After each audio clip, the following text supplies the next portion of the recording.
Welcome. Thanks for joining. I'm always excited to talk about Frida Kahlo and Mexico, so I'm really, really excited to see so many names on the screen. So let me just explain you the structure of the class. I have several images and I will explaining some quotes also. I would like you, if you have any questions, feel free to interrupt. You're not going to interrupt, but feel free to intervene and we can discuss that. We will also have a Q&A at the end. As I told you, I have so much material, but I'd rather have a discussion with you. And you know, the title is Frida Kahlo, the commercialization of an artist. And I have the feeling, and this might seem like a silly question, but I have the feeling that you are all here because you have heard about Frida Kahlo. You know who Frida is, you have a reference about Frida Kahlo. And I would like to start this conversation, if you can write in the chat, when was the last time you saw an image of Frida Kahlo? Or better, in what context you saw the last time you saw an image of Frida Kahlo? I can give you a hint. I see her pretty much every day because I have a keychain with Frida's image. But I wonder if you remember, or if the last time or one time you saw Frida Kahlo, an image of her or her image being used. Thank you. There is that a book or an agenda? It's just a piece of art that someone made for me. Okay. Oh, that's great. So like me, you see Frida often, right? There is someone selling face masks based on her art on Facebook. I have a photo of her in my room and a self-portrait of her in my living room. We have pictures of her, a trendy card and a gift shop, an image of Frida Kahlo in a webinar on social justice in a world language classroom last week. The big show. Yes, exactly. That's the kind of questions I was looking for, because it seems like Frida Kahlo might be everywhere. But why do we know so much about Frida Kahlo and so little about other Mexican artists? That's kind of the questions we are going to be trying to solve today. So let me share my screen. I might not be able to see when you raise your hand on the computer, but please raise your electronic hand for this conversation. Sandy, I saw a quote referencing her views on men. Of course, a portrait of her was included. Yes, there are a lot of quotes. Some of them are real, some of them are not. And that's what happens when historical figures become icons. And that's part of what we're going to discuss today.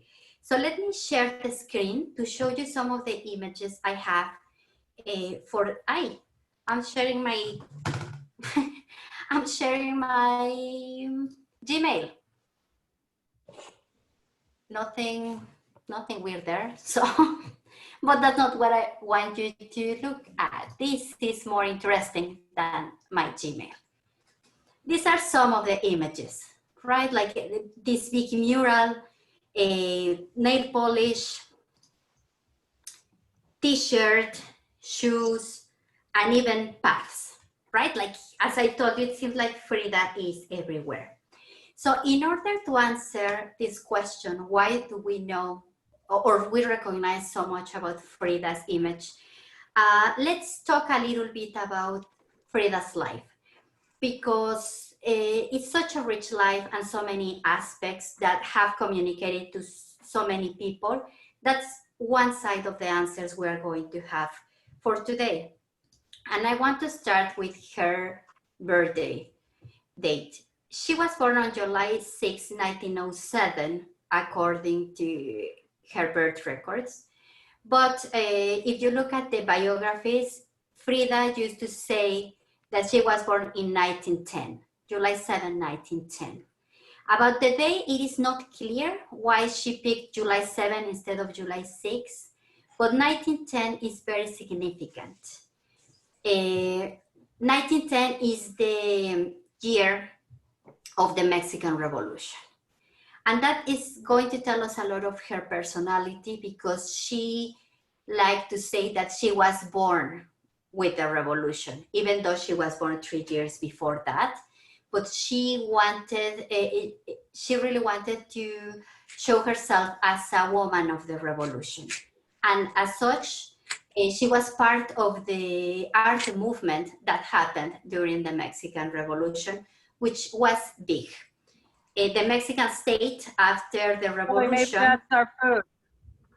Sorry. The Mexican state after the revolution started sponsoring a lot of artists. One of them was Diego Rivera, that you might have heard of, which is Frida's husband. They got married twice. And there was a time that you might be surprised, some of you might not be surprised about it, but there was a time when Diego Rivera was the star of the conversation.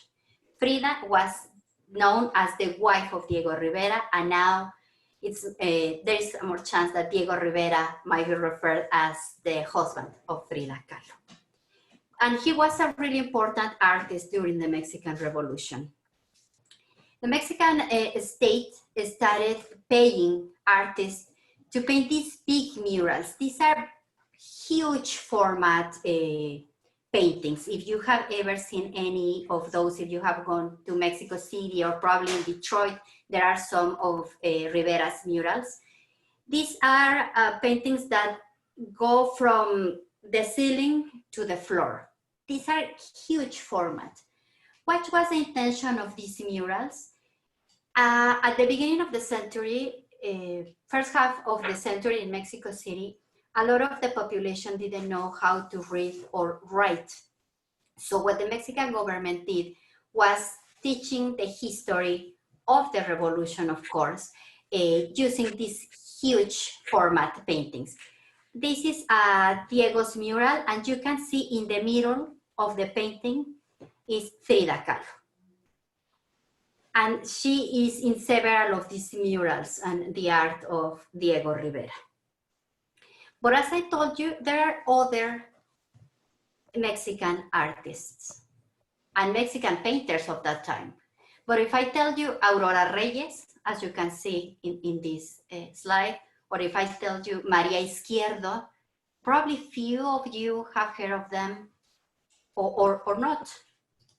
I can tell you Lola Cueto, and it might be the same, or Carmen Mondragon, also known as Nahui Olin. All of these women were part of these artistic circles at the time, but we don't know much about them. And there are some reasons for that that I hope we can discuss today. And just as something for you to take into account, I have the hunch that the next phenomenon like Frida Kahlo is going to be Carmen Mondragon, Nahui Olin, that you can see in this screen. Please remember me if in 10 years there is kind of a Nahui Olin mania, and I think that's going to happen. I see that starting to happen. So that might something there. She has poems, she had paintings. She also was really free with her sexuality. So she has all of these ingredients, and a lot of people are starting to study her now. So I think it might happen something similar to what had happened to Frida Kahlo. But let's start to talk about Frida as an international icon. And one of the elements we must take into account is the Chicana or Chicano movement in the south of the United States. Chicanos are going to be central in disseminating and reinterpreting the image of Frida in the United States. So that's one of the first moments, like let's say for Frida's cultural crossover in the second half of the 20th century. She became a feminist role model, and she was admired because she was encouraged to make small, highly personal paintings in the heyday of Mexican muralism. What Chicanos, and I would say particularly Chicanas, made was to appreciate the art of Frida Kahlo and rescue her figure, mainly putting her in contrast with the canon at the time. So there are very few paintings of Frida that are big format. The two Fridas is one of them. But most of her paintings are really small. So that's a statement in the time of Mexican muralism. She was doing something different. But there are also other symbols that she transmitted at the time. She kept on working in spite of chronic pain. We are going to talk, of course, about her accident. So that was inspiring for the feminist Chicanas at the time.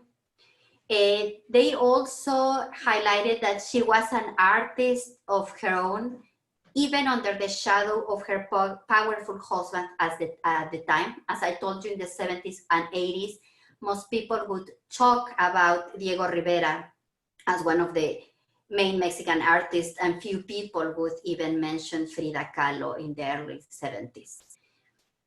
So they wanted, Chicanas wanted to bring her to the conversation.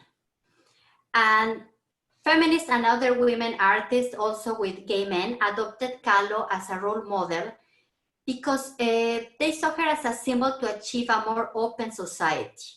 The topics Kahlo portrays in her paintings, like having a miscarriage and also a painting of herself being born, were seen as liberating for feminist and gay artists that wanted to actually bring their work as an interpretation to address issues related to sexuality and sexual rights. So as you can see, she was talking to so many identities at the time. And also Chicanos and Chicanas idolized Kahlo because of her passion for her Mexican identity and her revolutionary spirit. The way Kahlo presents herself, but also she has become an icon for the struggle living in another country when she lived in the United States briefly, and also as an artist with disabilities. So talking about Frida Kahlo is talking about different identities. In this link she had with Mexican Americans and Mexicans, which are at the core of the Chicano movement at that time, there are so many things that we can take into account. And this is her family, and these are some of her paintings. Frida's father was a German, and Frida's mom was an indigenous woman from Oaxaca, Mexico. So she embodies what is called, or has been called in Mexican nationalism, mestizaje. You know, the fusion of two different races. So a lot of people in the Chicano movement saw that and identified with it. And a lot of the biography of Kahlo is what talked to people along with her art. So let's take a look at her first years. She contracted polio when she was 6 years old, but she never wore a leg brace or an orthopedic shoe. Her limb led her pelvis and spinal column to twist and deform as she grew. Polio left her right leg thinner than the left, which Kahlo disguised by wearing long skirts. And I'm bringing all of these pieces because you'll see the way she portrays herself, it's going to be important. So first let's have polio, and then we are going to have the trolley accident kind of shaping her life and her personality. These are other pictures that show Frida. You can see Frida in comparison with the women of her family. She was dressed as men used to dress at the time. So you can tell Chicanas and lesbian Chicanas and gay men in the Chicano movement embraced this queerness of Frida, that she dressed as a man, and she had also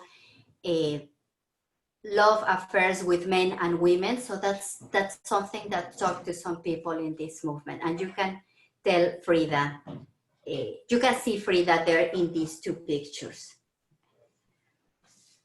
And that was before she knew Diego Rivera. This is Diego Rivera, and I'm just bringing this picture so you can look a little bit at the big format of these paintings. He was a really tall man, and you can see that's a really just a short fragment of what he was working on. This is another angle of the pieces Diego Rivera painted at the time. See, so there are these big, huge format paintings, which Frida never painted anything like that. However, she was, as I told you, as artists of their own. These on their own. These paintings, they are trying to show is Mexican history, different moments of Mexican history, kind of leading towards the Mexican Revolution. Do you have any questions so far? No? I have one question. Were these frescoes? I think so, yeah. Yes. What is the Chicana movement? That's an excellent question. Thank you. Sorry, I took that for granted. It was a movement for the civil rights of Mexican and particularly Mexican Americans in the area of California and between the border, the US-Mexico border, but particularly in California. And what the Chicano movement was trying to achieve, it was that the Mexican heritage was recognized in the schools, that Mexicans learn about Mexican American history. They were taught in their language. They had the same rights as other United States citizens. Any other questions? Okay, thank you. I hope I clarified those. Oh, we have one. Okay, yes. Sorry, there was one in the chat box. It said, did Frida also paint large scale murals and as did Diego Rivera? But I think you. No, she didn't. The biggest one is the two Fridas. I don't know how to translate this in English, but it's not as big as a whole. It's not as big as this one. It's big, but it's not as this one. No. What made her exactly like interesting for the Chicano movement was that in the moment when everybody was painting these big murals, she was kind of making more intimate portraits. And there is a reason for that. There is a reason for that. Yes? Oh, okay. So, yeah, the two Fridas is usually at the Museum of Modern Art in New York. And the way to describe it, I would say, is the size of a wall. Mm-hmm. You know, almost 8 feet. Yes, and yes. I think that might be the biggest one. Yeah, it is. Other than that, most of her paintings might be maybe not 11 by 14, but some are probably, because of portraits, 20 by 30 or 28 maybe. Do you think so? Yes, and there are some that might be just the size of a book. Like, oh yeah, definitely, so, yeah. Especially because her journal itself is a very impressive piece of artwork. So even though it bled through to the other page, she still painted it. And I have a copy of that book. They sell it. Her journal. Yes, and that's really a really nice piece to see, like the editions that they have created that are like with the same colors and the same paintings at the time. But yeah, thank you for giving us the information about the paintings, because even when the two Fridas is that big, it doesn't have the narrative of a mural, which is telling a story in different walls. Yes, So but even I if, think, yeah, oh, excuse me, I think it was important for her to make it that size so it feels like life size. mm-hmm. Because if she did it like the one where she was cutting her hair, Mm-hmm. you know, and her that's not, and she's in the chair, or anyone where she's lying in a bed sick, it's not the same.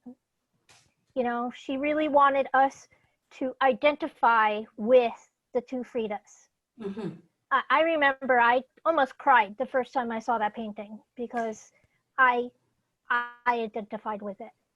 So Yeah. yeah, see, you can tell I'm a huge fan. So I cannot blame you. Like, did come you go on. to the Brooklyn show? I didn't because, and I know this is going to sound kind of snob, but I went to one in Mexico City where they put together, like most of their paintings were together. Yes. I think that was in 2000. So I was like, I don't know if I'm going to look at another exhibit that is not as huge. That was huge, that they had pretty much all of her paintings. But I heard that the one on Brooklyn was interesting as well. Well, yeah, because it had her shoes, because you were talking about her polio. Yeah. And it had her one shoe was higher than the other. She had a special shoe. The other is they had her casts. Yes. So you know, you only see pictures, but then it's great to see them in person. So I'm sorry, I'm taking away from your lecture. So no. In fact, we're paving the way for the next slide, because when we are talking, you were talking about her cast, we are going to see what happened there. There was accidents, right? Like the accident. That's what I'm going to talk now, and that's how we are going to talk why she was painting herself in so many ways. This is one quote from her. She said, "I suffered 2 grave accidents in my life. One in which a streetcar knocked me down. The other accident is Diego." We're not going to talk much about Diego, but about the other accident. This is a description of what happened, just for us to understand what her body went through. She was going to high school when this happened to her, and this is a description of the accident. Trapped under the trolley, Frida, probably destabilized by her bad leg, was pierced by the trolley metal handrail, which entered her lower body on the left side and exited through her vagina, tearing its left labia. Her spinal column and pelvis were each broken in 3 places. Her collarbone and 2 ribs broke as well. Her right leg, the one affected with polio, was shattered, fractured in 11 places, and her right foot was dislocated and crushed. Somehow, in the impact, Frida's clothes had also been yanked off, and she was left completely nude. Gomez Arias, who was her boyfriend at the time, recalled. Someone in the bus, probably a house painter, had been carrying a packet of powdered gold. This package broke, and the gold fell all over the bleeding body of Frida. So this big accident shaped her art, of course. How was that? It's not only the chronic pain she suffered for the rest of her life, but also all the time she was in recovery. For a long time, she spent days and nights in bed. And what her family did to bring her some comfort was to bring all of her painting instruments to the bed, but also she had a mirror on the ceiling, because a lot of time that's where she could look at. Remember, there was no TV or anything like that. So eventually she said that she painted herself a lot because she was what she knew best, particularly after all that time that she looked at herself during her long recovery. When she married Diego Rivera, she also started dressing in a particular way that also resonated with the Mexican Americans I mentioned from the Chicano movement. And these are some of the images that you might recognize about Frida. She's wearing indigenous Mexican clothing. And these long skirts also were useful for her to cover her leg, and while adopting Mexican identity at the time. Not every woman used to dress like Frida at the time, except indigenous women, and that's something she wanted to embrace, as you can see in those pictures. And this last painting, it is related to what I was telling you about feminist and LGBTQ people, like communicating with her art because of the detail in which she took or painted her body at a time where that was not that common, at least for Mexican art, right? You can see this painting. She had a miscarriage in Detroit while she was spending some time in Detroit with Diego Rivera, and this is one of the paintings she created at the time. But we are half the lecture, and I haven't told you another important episode for the commercialization of Frida Kahlo. And there is a pop singer that is going to be, if not responsible, very influential for making Frida Kahlo mainstream, if we can use a word. Can you guess which pop artist am I talking about? There is a pop artist that has a lot to do with us knowing Frida in a mass scale. Let me see. Warhol? No. No, it's not Warhol. No, it's. I'm going to give you a clue. Are you talking about the movie? No, well, she wanted to be Frida Kahlo in a movie, but I will give you a clue. She is a material girl. Oh, Madonna. Yes, ta-da! Madonna. Madonna has a lot to do, and let me explain what happened in the 90s. In the 90s, Vanity Fair interviewed Madonna in April 99. And in this interview, she talked a lot about Frida Kahlo. And the reporter mentioned the art Madonna had at the time, and Madonna wanted to start a film where she would be the main character, she would be Frida Kahlo, like she did with Eva Perón. What's the name of this movie? The Don't Cry for Me Argentina movie. Eva Perón. Evita, of course, that's the easiest one. Yes, with Evita. I am singing the whole song and I don't remember. Okay, Evita. Por favor, Evita. Lo siento. Okay. So this is one of the quotes from the Vanity Fair interview. In the entrance foyer is another Kahlo titled My Birth. The small painting depicts Kahlo's mother in bed with the sheets folded back over her head. All that can be seen of the mother are her open legs, the head of the adult Kahlo painfully emerging from her mother's gaping vagina. There is blood in the painting. There is anger there, sorrow. And Madonna said, if somebody doesn't like this painting, then I know they can't be my friend.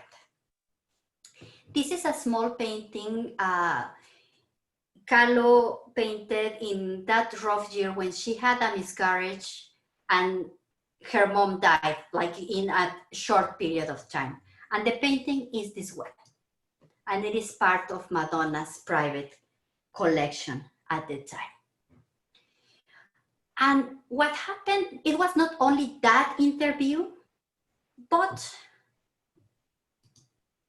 Barney's New York, in this window displays they had, one after the interview with Madonna, with Vanity Fair, Barnes created this window shopping display with a huge figure of Madonna. They had the picture of the actor she was dating at the time, the one that was the main character in Dick Tracy, and also Frida Kahlo at the back. So more people started seeing the picture, the images of Frida Kahlo. They had this window display in '99, as I told you, 1 month after the interview, but also in Christmas 91. So they had 2 windows displays showing Frida Kahlo. In the second window display, they had a book called Frida, a biography of Frida Kahlo by Hayden Herrera, which is pretty much the biography that Madonna read at the time, and it was a really popular biography. A lot of people in the United States and the Anglo-speaking world knew about Frida because of this biography, which you can tell there are 2 editions of this biography in this picture. You have the first, one of the oldest editions with Frida in the cover, and then you have another edition with Salma Hayek as Frida Kahlo, which can bring us to the conversation. I'm just going to show you 3 more slides because I would like to talk with you more. So take a look at this and we can discuss it in some minutes. So what happened in the case of Madonna is really interesting. Some scholars have a question like, some have said, is it that Madonna would be recognized as a more serious artist because she collected Kahlo, or Kahlo became mainstream because Madonna was collecting her art? So that's a question we might ask. What's the interaction between these 2 artists? But what happened, it put Frida Kahlo's painting in another level, like knowing that Madonna was collecting Kahlos and that she wanted to start a movie with her life, actually started creating this conversation. Of course, there is all this dispute with Salma Hayek saying that Madonna was not Latina, so she couldn't be Frida Kahlo. Anyway, there was a lot going on in there. Well, it happened way before that, because the photo of Frida Kahlo with the green background was from Vogue, correct? This picture we have in here. No, a couple of slides back. That when she was here in the United States, she was photographed by Vogue magazine. She was a fashion icon at the time. But even though she didn't want to be, and people wanted to dress like her. The similarity, like how people wanted to be Madonna. Yeah, that's an interesting similarity. Yes, you're right. Yes, thank you. Yeah, so just like media, it's really media that affects how people want to look and act. It's the same.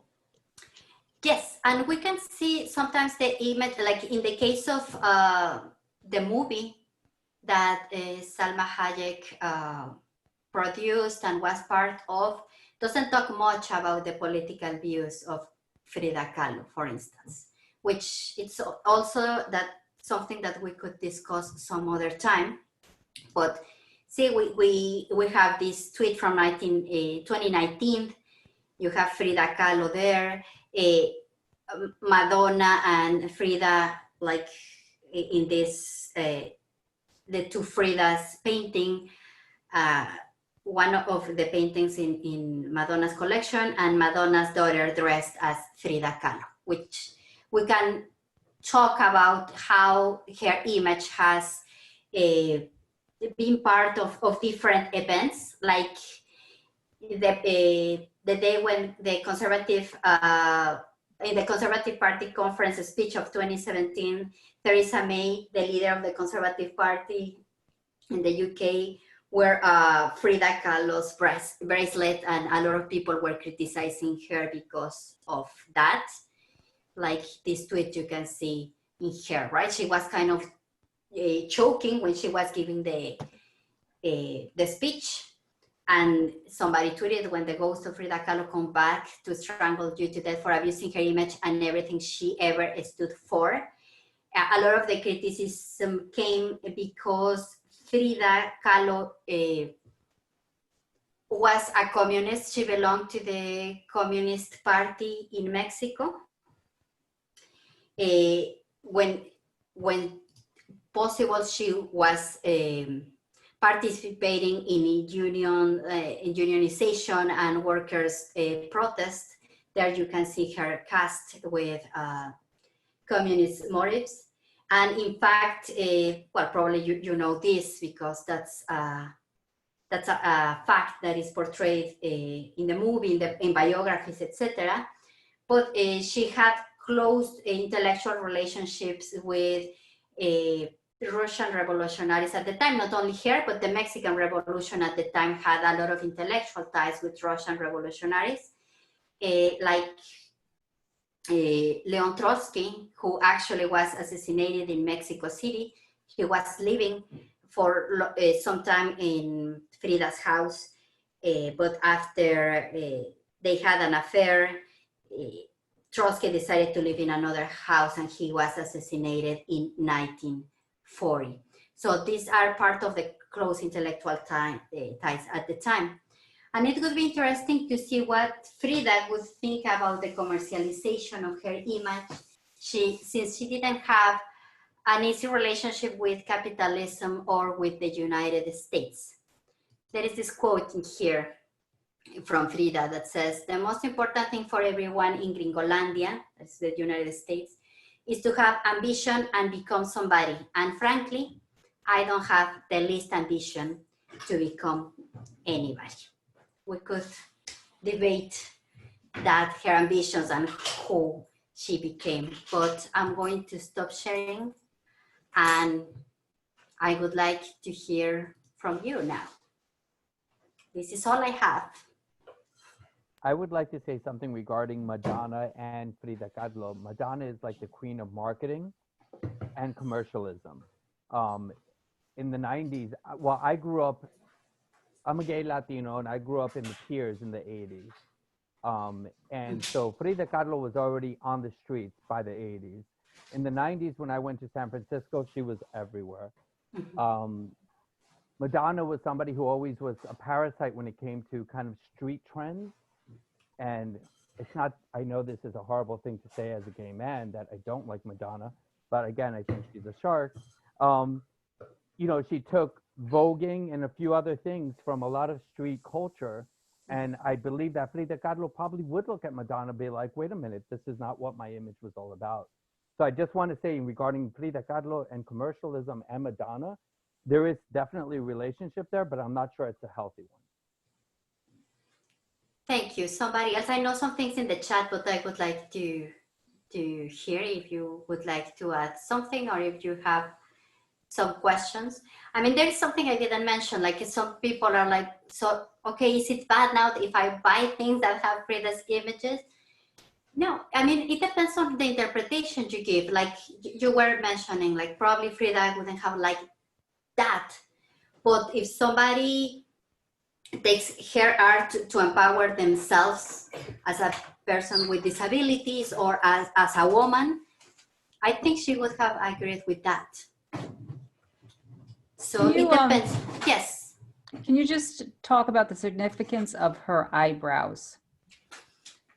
I think the eyebrows have became more and more significant with time.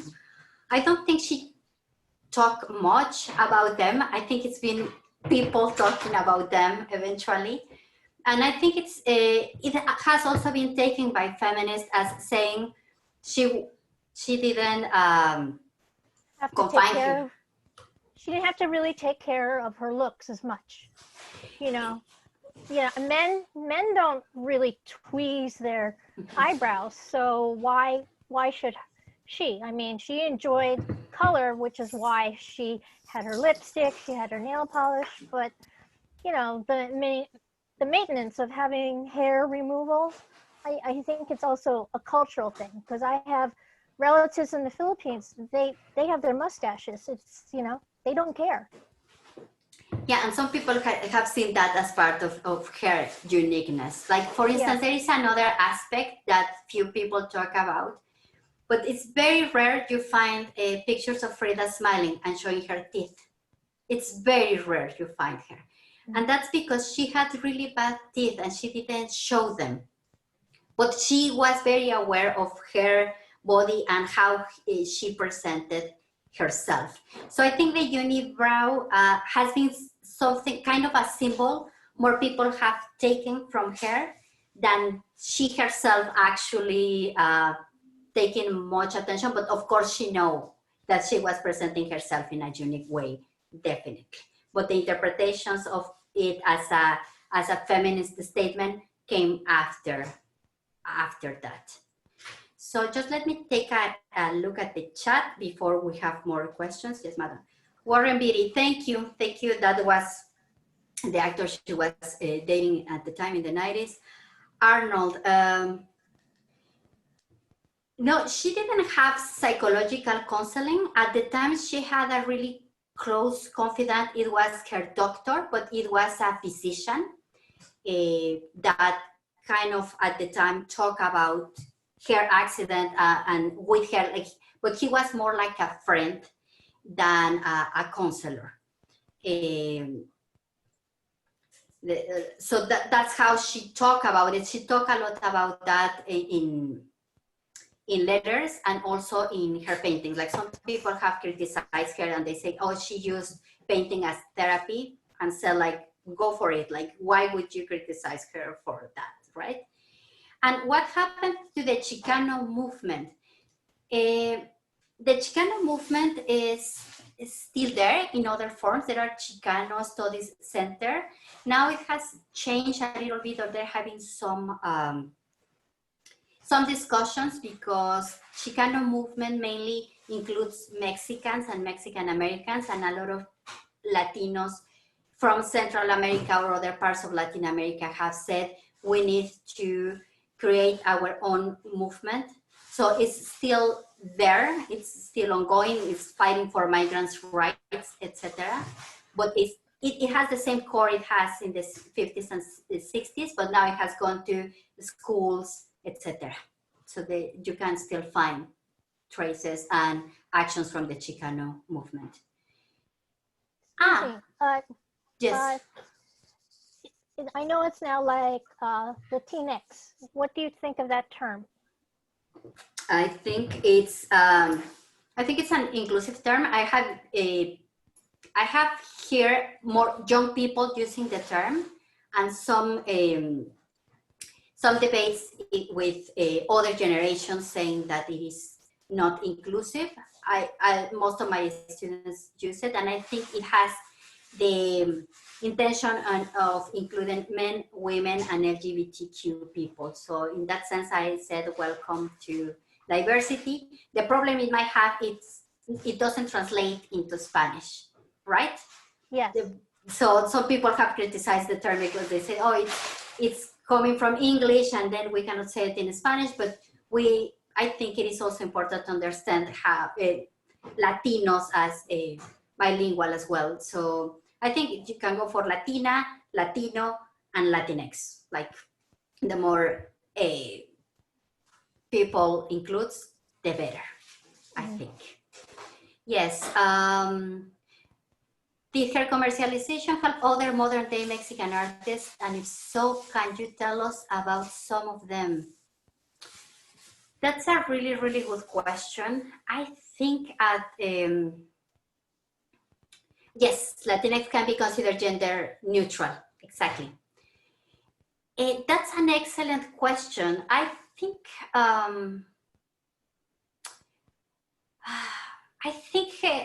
image and her figure is so big that it might have paved the way to some people being interested in Mexican art, but at the same time, she's so big that I don't know if several artists had still the importance she had. Talking about modern day Mexican artists, I can think about mostly, again, Chicano art, like kind of reproducing her images. And that's one way her figure was well known, because Chicanas were painting kind of tributes to Frida Kahlo. So in that sense, that opened the way. And something that was important for Frida, it is that for a lot of Mexican American artists in the United States, there is a quote from one artist that I don't have in hand now, but she said that when she wanted to go to art school, they told her, there is no way the things you paint, like brown people, is going to ever be considered high art. So she said, like, the fact that Frida had exhibits actually paved the way for Mexican American artists as being considered art, right, in this complex world. You showed photos of Frida dressed in masculine attire. Yes, Arnold, she dressed in that manner before the trolley accident. That's when she was studying high school. It was before the trolley accident. Immediately after that, she married Diego Rivera, and after she married Diego Rivera, she started using the indigenous outfits, the indigenous clothing. So Pamela, would you have to say that, you know, in the way that she actually did not pluck her eyebrows and wore what she wanted to wear, and she did wear the long skirts to hide her thin leg due to polio, that she actually was just empowering people, at the same time still very concerned about how she looked, because she still had this love for Diego, and she still wanted to be attracted to Diego, but she was still empowering what God gave her without actually having to alter it, which I think really made her into a figure which now has been so commercialized to be such an empowering image of whatever you identify with any scope or any spectrum regarding sexuality or gender identity. Frida Kahlo is your icon. Yes, and she's an icon because of all of these different aspects of her personality. I just briefly paint a brush on some of them, but there are so many aspects. And yes, she presented herself as she wanted to. You made an interesting point, but it is something to take into account, like this Mexican clothing she wore. It has a lot to do with Diego, what you were saying, like with this communion they had about rescuing Mexican identity, understood as indigenous identity, because when they, probably several of you know that, but Diego cheated with Frida, with her own sister, with Frida's sister, right? So after that dramatic moment, she cut her hair, and you can see that painting when she's wearing the masculine attire again, kind of going back to what she was before knowing Diego. So there is so much what she said with clothing. That's another powerful moment where she presents herself as something trying to leave Diego behind. They got married after that, but thanks for making that point about clothing and how she presented herself. We have not mentioned also her jewelry. She had a lot of jewelry. Yes, yeah. And a lot of those were from Oaxaca, from where her mother was from, like a lot of them, like big ones or gold earrings. Mm-hmm. You can find that in south of Mexico, like that's kind of the style of jewelry. And those are the, like Guerrero, Oaxaca, Chiapas in Mexico are mostly provinces that are mostly populated by indigenous. They have a lot of indigenous population. So that beautiful art, it is because of the tradition of indigenous population in jewelry. That's also part of that attire and those collections. Like she and Diego used to collect pre-Hispanic figures, jewelry, like all of that that has to do with indigenous artisans and works. They were big collectors of that.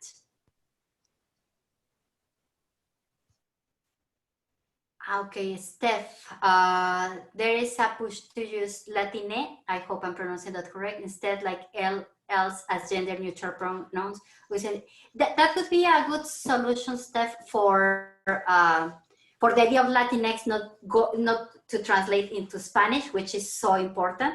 So thank you. I didn't know about that piece of information, but of course I'm going to check that out in the future. Chat. What is your favorite work by Frida and why? I think The Broken Column. I think several of you might know that work. Let me see if I'm going to Google it and show it to you. The Broken Column, because I think it's so powerful and it talks so much, I think, about how she was feeling. And I had the chance to see that in person, and the tears, like the texture of the tears, is like when you were talking about the two Fridas, like how you felt a connection with it. That's what happened to me with The Broken Column, because of course she's representing her, the pain she has in her body, but somehow it's also emotional pain. Let me Google, probably some of you know that work, but I don't want to take it for granted. So let me. Well, because emotional pain manifests in something physical. Yes, and it's such a powerful image, I think. So let me show you. We do still have to consider, though, that the fact that she was on painkillers like morphine. Yes. Right? So this kind of could have actually been the bridge to make her a surrealist painter. Somebody who actually went to a whole nother level regarding on how she was going to convey the pain she was working with, because she had this another level of imagination kind of kicking in during this process, right? So yes, it's really something that it's odd, because you don't want to say that this was a huge contributor, but it definitely has to be a factor that needs to be considered. I think so. I think yes, you are on. Yeah, I think you are making an important point in here.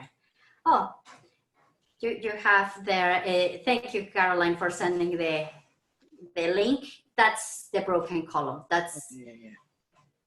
I just find it like so powerful. Like I don't know. I don't think I will ever able to understand her pain. Like that's why, like when I read you the description of the accident, but I was in college the first time I encountered Frida and Frida's biography, and this image just it was so much to look at. And when you see it, like the tears and this life is just very, very impressive.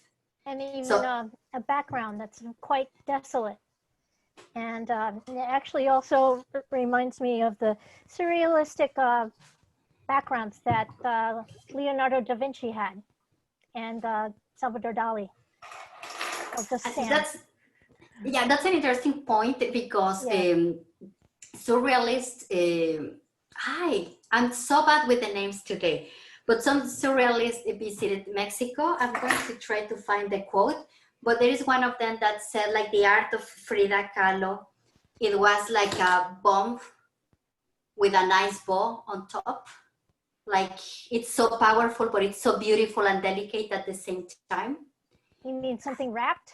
Yeah, something wrapped, like with a really nice bow and wrapped. Let me see if I can find the quote. Yeah, so that's one thing. And another surrealist used to say, like, Man Ray, but that's not Mexican. No, but those surrealists at the time had ties with Mexicans at that moment, and visited and had conversations at the time. So, for instance, there is one that said, we create surrealist paintings, but Mexicans live it. Like, Mexicans live surrealism. right? So, let me see, Art. There's something in the chat.